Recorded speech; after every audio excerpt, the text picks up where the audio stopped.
Pernah kepikiran nggak sih soal Alkitab? Di satu sisi kita percaya ini firman Tuhan, tapi di sisi lain yang nulis kan manusia dengan gaya bahasa dan kepribadiannya masing-masing. Nah, ini dia teka-teki seru yang bakal kita coba pecahin bareng-bareng hari ini. Jadi gimana ceritanya sesuatu yang ilahi bisa tersampaikan lewat tangan manusia yang, ya, terbatas? Kok bisa kehendak Tuhan sama kepribadian penulisnya itu nyambung dan kerja bareng? Yuk, kita bedah lebih dalam. Untuk bisa jawab pertanyaan itu, kita perlu ngerti dulu satu kata kunci yang penting banget dalam teologi, inspirasi. Kata inilah yang jadi jantung dari semua diskusi tentang topik ini. Oke, penting banget nih buat kita samain persepsi dulu. Inspirasi itu bukan berarti Tuhan ngedikte tiap kata dan penulisnya cuma kayak robot juru ketik, bukan gitu. Inspirasi itu lebih ke proses di mana Roh Kudus mengawasi para penulis, mastiin tulisan mereka itu benar-benar nyampein pesan Tuhan secara akurat dan punya otoritas. Tapi, inspirasi ini tuh artinya apa sih sebenarnya? Gimana cara kerjanya? Nah, coba kita lihat gimana para ahli teologi ngejelasin konsep yang satu ini.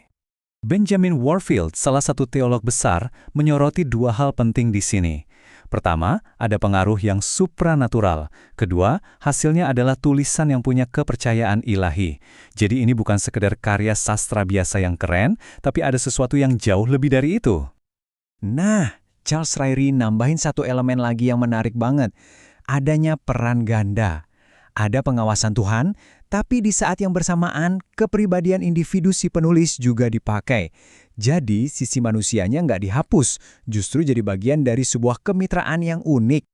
Biar makin ngena, kita harus lihat kata aslinya dalam bahasa Yunani, theopneustos.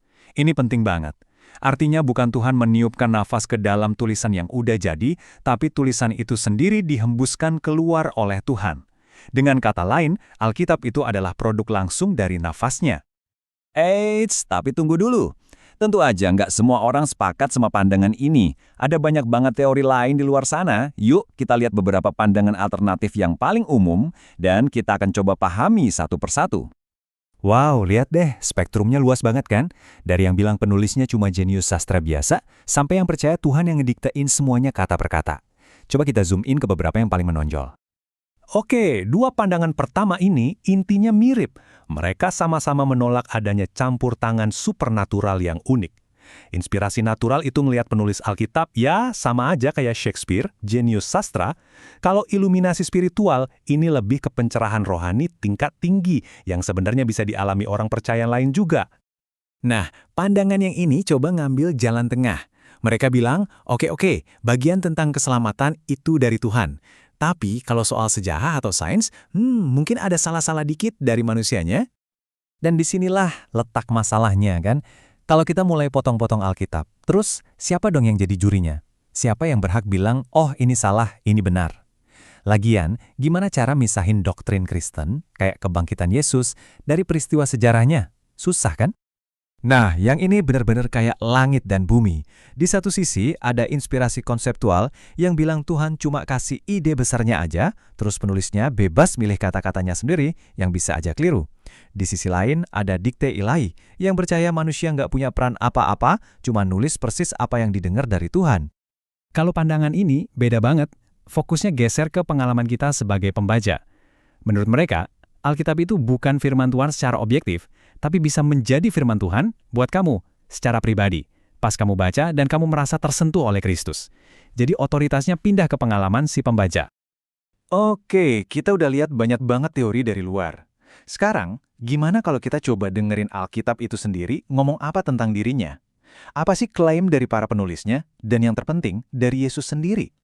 Nah, pandangan ini dikenal sebagai inspirasi verbal plenary. Gampangnya gini, verbal itu artinya inspirasinya sampai ke tingkat kata-katanya. Plenary itu artinya mencakup seluruh kitab, dari Kejadian sampai Wahyu. Klaim yang gede banget kan? Terus buktinya apa? Menurut sumber kita, argumen terkuat itu datangnya dari Yesus sendiri. Dia nggak cuma ngutip perjanjian lama seolah-olah itu penting secara umum. Dia bahkan bisa membangun argumen teologis yang krusial hanya dari satu kata, atau bahkan satu huruf. Ini nunjukin betapa seriusnya dia mandang setiap detail tulisan itu. Dan dia juga janjiin bimbingan yang sama untuk penulisan perjanjian baru. Rasul Paulus lebih to the point lagi. Dia pakai kata diokpnustos yang tadi kita bahas, dan dia klaim bahwa semua tulisan suci itu dihembuskan oleh Tuhan dan bermanfaat. Bukan cuma sebagian, tapi semuanya. Terus ada juga Rasul Petrus. Dia ngasih sudut pandang lain yang nggak kalah kuatnya. Dia menekankan kalau sumber tulisan para nabi itu bukan kemauan mereka sendiri, tapi mereka didorong atau dibawa oleh Roh Kudus. Analogi ini keren banget sih. Coba deh bayangin, kamu lagi jalan di eskalator. Kamu kan tetap melangkah, pakai gaya jalanmu sendiri. Tapi yang nentuin arah dan tujuan akhirnya itu si eskalator. Nah, kira-kira begitulah hubungan antara penulis manusia dan bimbingan Roh Kudus digambarkan di sini. Oke, kita udah ngelewatin macam-macam teori nih. Dari yang paling liberal sampai yang paling literal. Jadi, kesimpulannya gimana dong? Yuk, kita rangkum poin-poin utamanya. Jadi intinya gini, argumen terkuat untuk pandangan ini ternyata datang dari dalam Alkitab itu sendiri. Cara Yesus, Paulus, dan Petrus memperlakukan teks suci nunjukin kalau mereka benar-benar percaya ini tuh firman Tuhan, sampai ke tingkat kata-katanya, meskipun ditulis pakai tangan manusia. Dan pada akhirnya, semua ini balik lagi ke kita kan? Gimana cara pandang kita soal inspirasi ini ngaruh ke cara kita baca Alkitab sehari-hari? Apa kita jadi baca Mazmur dengan cara yang beda? Atau kisah kebangkitan? Ini bukan cuma soal debat teologi, tapi sesuatu yang benar-benar ngefek ke iman kita. Nah, itu sesuatu untuk kita renungkan.